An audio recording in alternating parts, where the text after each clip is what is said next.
اعوذ باللہ من الشیطان الرجیم بسم اللہ الرحمن الرحیم آیت نمبر 180 ولا یحسبن اور ہرگز نہ گمان کریں الذین وہ لوگ یبخلون جو بخل کرتے ہیں بما آتاہم اللہ جو اللہ نے انہیں عطا فرما رکھا ہے من فضلہ اپنے فضل سے وخیر لہم وہ ان کے لیے بہتر ہے بلکہ ہوا شر لہم وہ ان کے لیے بہت برا ہے سیطوقون توق پہنایا جائے گا انہیں ما بخلو جو انہوں نے بخل کیا یا کنجوسی کی یوم القیامتی بھی یوم القیامتی قیامت کے دن وللہ اور اللہ ہی کے لیے ہے میراث السماوات والارض آسمان اور زمین کی وراثت بادشاہت واللہ اور اللہ تعالیٰ بما تعملون خبیر جو عمل تم کر رہے ہو اس سے باخبر ہے۔ اب یہاں پہ اگر ہم لغت میں دیکھیں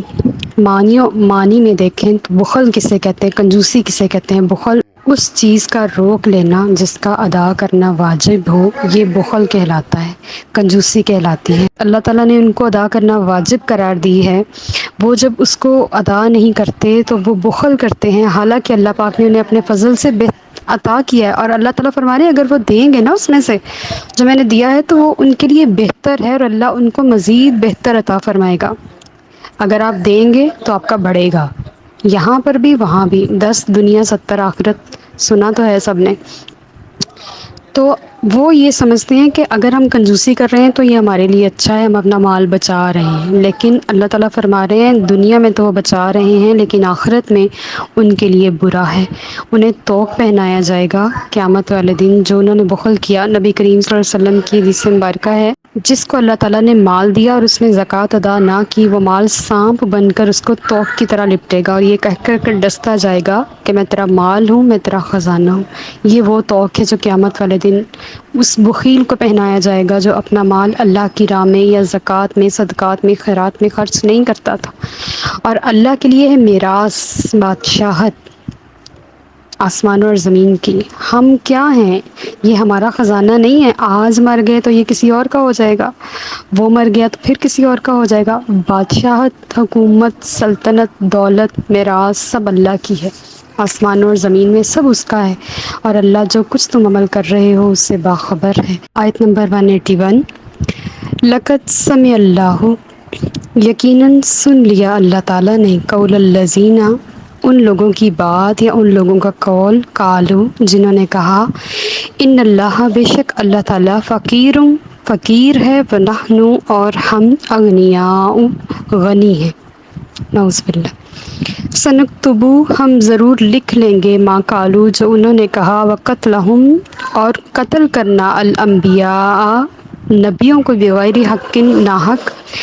ونقول اور ہم کہیں گے ذوقوا چکھو عذاب الحریق آگ کا عذاب۔ اس آیت کا شان نزول ہے، نبی کریم صلی اللہ علیہ وسلم نے حضرت ابوبکر صدیق رضی اللہ تعالیٰ عنہ کو یہودیوں کے ایک قبیلے بنی قینقاع کے پاس اپنا ایک خط مبارک دے کر بھیجا جس میں ان کو دعوت اسلام دی اور نماز اور زکوٰۃ کے بارے میں تاکید کی، اور یہ بھی تحریر کیا تھا کہ میں یقرض اللہ قرضا حسنا کہ اللہ تعالیٰ کو جو بھی قرض حسنا دینا چاہیں۔ تو اس پر ایک منہ پھٹ آدمی جس کا نام تھا فخاذ بن عزورہ، اس نے ازراہ تمسخر یعنی کہ مذاق اڑاتے ہوئے کہا کہ نعوذ باللہ اللہ مفلس و نادار ہے، اسی لیے تو ہم سے قرض مانگ رہا ہے۔ آپ دیکھیں حضرت ابوبکر صدیق رضی اللہ تعالیٰ عنہ بہت لینڈینٹ ہیں، بہت نرم مزاج ہیں، اور وہ نرم مزاج شخص بھی اس گستاخی کو برداشت نہیں کر سکے اور اس کے منہ پہ تھپڑ مار دیا اور فرمایا کہ اگر تمہارے اور ہمارے درمیان معاہدہ نہ ہوا ہوتا تو میں تمہارا سر بھی قلم کر دیتا، تم نے اتنی بڑی بات رب دو جہاں کے بارے میں کہی۔ تو وہ بندہ جس نے یہ حرکت کی تھی وہ نبی کریم صلی اللہ علیہ وسلم کے پاس آ گیا حضرت ابوبکر صدیق کی شکایت لے کر کہ اس شخص نے مجھے تھپڑ مارا ہے، اور یہاں آ کے اپنے الفاظ سے مکر گیا کہ میں نے کیا کہا ہے۔ ابھی وہ الفاظ سے مکرا ہی ہے تو اللہ رب العزت نے یہ آیت نازل فرما دی کہ یہ بات سچ تھی جو اس شخص نے کہی تھی، تو اللہ تعالیٰ فرما رہے ہم لکھ لیں گے جو انہوں نے کہا ہے نا، یہ جو میرے بارے میں الفاظ کہے ہیں جو گستاخی خدا کی ہے، ہم اس کو لکھ لیں گے، اور نبیوں کو قتل کرنا بھی، جو انہوں نے پہلے انبیاء اکرام کو قتل کیا، ہم یہ سب لکھ کے رکھیں گے تاکہ کل قیامت والے دن یہ مکر نہ سکے۔ اب دیکھیں، لکھ تو لیا اللہ نے قرآن پاک میں، اور ان کے نامہ اعمال میں تو لکھا ہی لکھا ہے۔ اب ہر حافظ جانتا ہے، ہر مفسر جانتا ہے کہ انہوں نے اللہ کے بارے میں یہ الفاظ کہے ہیں۔ تو اللہ تعالیٰ فرما رہے ہیں کہ نبیوں کو ناحق قتل کرنا بھی لکھا گیا ہے ان کے نامہ اعمال میں، اور اللہ کی گستاخی بھی لکھی گئی ہے۔ اور ہم کہیں گے کہ اب دوزخ کی آگ کا مزہ چکھو۔ اس آیت سے ہمیں سیکھنا ہے، ہمیں سمجھنا ہے کہ کبھی کبھی کبھی بھی اللہ تعالیٰ کے ساتھ جتنا بھی مشکل معاملہ آ جائے زندگی میں، تو کار نہیں کرنی، یا اللہ تعالیٰ کے ساتھ کبھی گستاخی والا معاملہ نہیں کرنا، اس چیز کو اللہ برداشت نہیں کرتا۔ اللہ تعالیٰ لکھ لیتا ہے، اور پھر قیامت والے دن وہ سمجھنا اور سیکھنا پڑتا ہے۔ تو ہمیں اللہ تعالیٰ اپنی گستاخی سے، اپنے محبوبوں کی گستاخی سے ہمیشہ ہمیشہ ہمیشہ محفوظ رکھے، اور یہ کرام کی گستاخی سے، اپنے صالحین کی گستاخی سے ہمیشہ محفوظ رکھے۔ جس بات سے وہ ناراض ہوتا ہے، اللہ تعالیٰ ہمیں اس کی ناراضگی سے ہمیشہ محفوظ رکھے، آمین۔ آیت نمبر 182، ذالکہ یہ بما قدمت جو آگے بھیجا، ایدیکم تمہارے ہاتھوں نے، وان اللہ اور بے شک اللہ تعالیٰ، لیسا نہیں، بظلام ظلم فرمانے والا، للعبید اپنے بندوں پر۔ یعنی کہ اگر اللہ عذاب دے گا تو اللہ اپنے بندوں پر ظلم نہیں کرتا، یہ ہمارے اپنے اعمال کا نتیجہ ہے۔ یہودیوں کو یہ عذاب بلا وجہ نہیں دیا جائے گا، بلکہ نبیوں کو ناحق قتل کرنے اور اللہ کی گستاخی کرنے کی وجہ سے ملے گا۔ اور یہ جو ثمر ہے، یہ اللہ تعالیٰ کا عدل ہے، یہ اللہ کی جو سزا ہے، یہ اللہ تعالیٰ کا عدل ہے جو ان یہودیوں کو بھگتنا پڑے گا۔ اگر آج بھی وہ قرآن پاک کی ان آیات سے سبق حاصل کر لیتے ہیں، ظاہر ہے قرآن پاک تو موجود ہے، ابھی قیامت تھوڑی نہ آ گئی ہے، تو اگر آج بھی وہ اپنے حق میں اتری ہوئی ان آیات سے سبق حاصل کر لیتے ہیں، تو آج بھی وہ مسلمان ہو کر اپنے آپ کو اس دوزخ اور اس اذیت سے بچا سکتے ہیں۔ آیت نمبر 183، الذین وہ لوگ، قالو جنہوں نے کہا، ان اللہ بے شک اللہ تعالیٰ، عہدہ اس نے وعدہ کیا ہے، اقرار کیا ہے، الینا ہم سے، اللہ نؤمنا کہ ہم نہ ایمان لائیں گے، لرسول کسی بھی رسول پر، حتیٰ یہاں تک کہ یاتینا لے کے آئے ہمارے پاس، بقربان ایک قربانی، تاکلہ کھا لے اسے، نار آگ۔ کل آپ فرمائیے، قد جاءکم آ چکے تمہارے پاس، رسل من قبلی رسول مجھ سے پہلے، بالبیناتی روشن دلیلوں کے ساتھ، وبالذی اور اس معجزے کے ساتھ، کل تم جو تم اب کہہ رہے ہو، فلما قتلتموہم پس تم نے کیوں قتل کیا انہیں، ان کنتم صادقین اگر تم سچے ہو۔ یہودیوں نے ایک اور عذر تراشا نبی کریم صلی اللہ علیہ وسلم پر ایمان نہ لانے کا۔ انہوں نے کہا کہ ہم آپ کو نبی نہیں مان سکتے،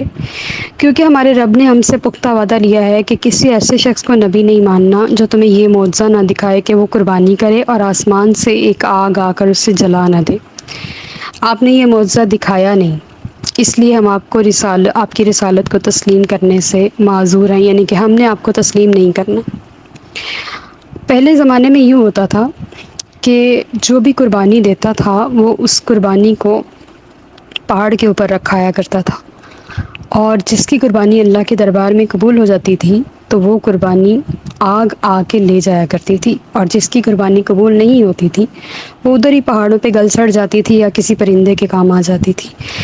تو اس سے ہر شخص کا پردہ چاک ہو جاتا تھا۔ پہلے زمانے میں تو یہ بھی ہوتا تھا کہ اگر کوئی شخص گناہ کرتا تھا تو صبح اٹھ کے اس کے ماتھے پر لکھا جاتا تھا کہ اس نے رات کو یہ گناہ کیا ہے، یا اس کے گھر کے دروازے کے باہر لکھا جاتا تھا کہ اس نے آج رات یہ گناہ کیا ہے۔ لیکن آج کے دور میں، یا نبی کریم صلی اللہ علیہ وسلم کے امتی ہونے کا ہمیں یہ شرف، یہ اعزاز ملا ہے کہ ہمارے ہر چیز چھپا لی گئی، ہماری قربانیاں قبول ہو نہ ہو ہم نہیں جانتے، ہم نے جو گناہ کیا ہے ہم بھی نہیں جانتے، ہمیں بھی نہیں پتہ ہوتا ہم بے دھیانی میں کتنے گناہ روز کر جاتے ہیں، اور ہمارے نہ ماتھے پہ لکھے جاتے ہیں نہ ہمارے دروازے پہ لکھے جاتے ہیں۔ یہ ہم پر اللہ کا اتنا بڑا احسان ہے کہ صرف اس ایک احسان پر ہم دن رات سجدے میں رہیں تو بھی ہم اس شکرانے کا شکر ادا نہیں کر سکتے۔ نبی کریم صلی اللہ علیہ وسلم کا یہ معجزہ نہ دکھانا ایک عذر بنا دیا انہوں نے کہ ہم اس معجزہ نہ دکھانے کی وجہ سے آپ کو نبی ماننے سے انکار کرتے ہیں۔ تو اللہ تعالیٰ ان کے اس سوال کے جواب میں ان سے پوچھ رہے ہیں کہ جب تمہارے پاس رسول آئے تھے، روشن نشانیاں لے کر آئے تھے، اور یہ والا معجزہ بھی لے کر آئے تھے جو آج مانگ رہے ہو کہ آسمان سے آگ آتی تھی اور لے جاتی تھی، یہ والا معجزہ بھی لے کر آئے تھے، پھر کیوں تم نے ان کو قتل کیا؟ اگر تم سچے ہو تو ان کے پاس اس سوال کا کوئی جواب نہیں تھا، اور نہ ہی انہیں کسی بھی قسم کی حیا آتی تھی طرح طرح کے اعتراضات اور نئے سے نیا نقطہ نکال کر اللہ کی بارگاہ میں پیش کرنے کے لیے، یہاں نبی کریم صلی اللہ علیہ وسلم کو نعوذ باللہ استغفر اللہ ہرانے کے لیے اور ان کو زج کرنے کے لیے، اور نبی کریم صلی اللہ علیہ وسلم کی آپ کے وین اور آپ کی حکمتوں کو سلام پیش کرتے ہیں ہم سارے، کہ آپ نے پھر بھی گھبرائے نہیں، ان کی اتنی تکلیف دہ باتیں سن کر بھی آپ نے اپنا دعوت اور دین کا کام جاری رکھا، اور اس سے ہمارے لیے سبق ملتا ہے کہ چاہے جتنی بھی مشکلات آئیں مقابل کی طرف سے، جس کو ہم دعوت دین دے رہے ہیں اس کی طرف سے، چاہے جتنی بھی مشکلات آئیں ہم نے ہارنا نہیں ہے، ہم نے نبی کریم صلی اللہ علیہ وسلم کا امتی ہونے کا حق ادا کرنا ہے کہ ہم نے نبی کا دین پھیلانا ہے، اور یہ ہماری ڈیوٹی ہے جو ہم پر لگا دی گئی ہے، اور ہم نے اس کا ہر حال میں خیال رکھنا ہے۔ آیت نمبر 184، فَإِن كَذَّبُوكَ، اگر یہ جھٹلاتے ہیں آپ کو، فقط كُذِّبَ، تو یہ کوئی نئی بات نہیں، جھٹلائے گئے تھے، رسول من قبلک، آپ سے پہلے بہت سارے رسول، رسول کی جمع ہے رسل، بہت سارے رسول آپ سے پہلے جھٹلائے گئے، جاؤ، وہ لے کر آئے تھے، بالبینات، روشن معجزے، والزبر، اور صحیفے، والکتاب المنیر، اور روشن کتابیں، یعنی کہ نبی کریم صلی اللہ علیہ وسلم کو تسلی دی جا رہی ہے کہ آپ پریشان نہ ہوں، آپ سے پہلے بھی رسولوں کو جھٹلایا گیا، ان سے نتنے فرمائشیں، نتنے دلائل، نتنے معجزے مانگے گئے، تو آپ پریشان نہ ہوں، یہ کوئی نئی بات نہیں ہے، یہ شروع سے رسول جھٹلائے گئے ہیں، وہ روشن معجزات بھی لایا کرتے تھے۔ یہ جو زبر لفظ ہے نا، یہ زبور کی جمع ہے، یعنی کہ جو حضرت داؤد علیہ السلام پر کتاب اتری تھی زبور، یہ اس کی جمع ہے زبر، یعنی کہ بہت سارے صحیفے، بہت سارے انبیاء کرام کو 4 کتابیں تو بڑی ہیں نا، اور بہت سارے صحیفے بھی اللہ پاک نے اتارے تھے، اور حضرت ادریس علیہ السلام کو ہی صرف 30 صحیفے عطا ہوئے تھے، اس طرح ہر نبی کو بہت سارے، ہر رسول کو بہت سارے صحیفے اللہ پاک نے عطا فرمائے، اور روشن کتاب، یعنی کہ 4 روشن کتابیں اللہ پاک نے اتاری تھی قرآن سمیت، اور قرآن پاک سے پہلے 3 روشن کتابیں اللہ پاک نے اتاری تھی، لیکن انہوں نے اس میں اتنی زیادہ امینڈمنٹس کر دی کہ اب اس کا اصل وجود شاید مصر کے کسی کتب خانے میں کہیں ایک کتاب کی صورت میں پڑا ہو، لیکن بمشکل پوری دنیا میں ڈھونڈنے سے بھی توریت، زبور اور انجیل کے اصل نمونے جو ہیں وہ موجود نہیں ہیں۔ وَمَا عَلَيْنَا إِلَّا الْبَلَاغُ الْمُبِينُ،